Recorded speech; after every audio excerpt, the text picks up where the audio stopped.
নমস্কার। কবি শ্যামাপ্রসাদ ঘোষের কবিতা হলুদ বনের পাখি।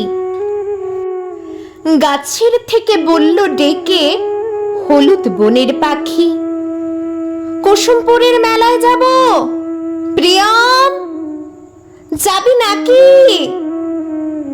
প্রিয়ম বলে, কি করে যায়, অনেক পড়া বাকি।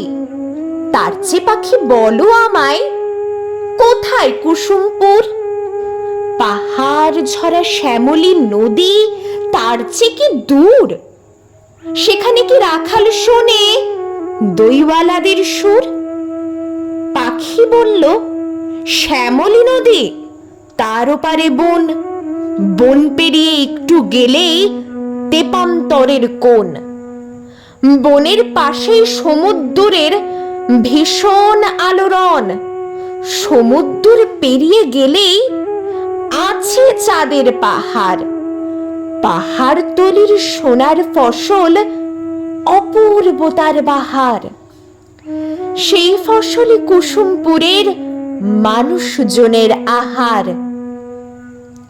এখন যদি যাত্রা করি পৌঁছাবো মাঝরাতে, ফেরার সময় স্নান করব রুমঝুম ঝরনাতে।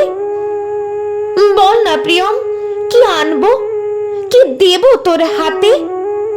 পাখির কথা শুনে প্রিয়ম বইটা পাশে রেখে একটুখানি এগিয়ে গিয়ে ডানার হাওয়া মেখে বলল, কিছু জ্যোৎস্না এনো চাঁদের পাহাড় থেকে।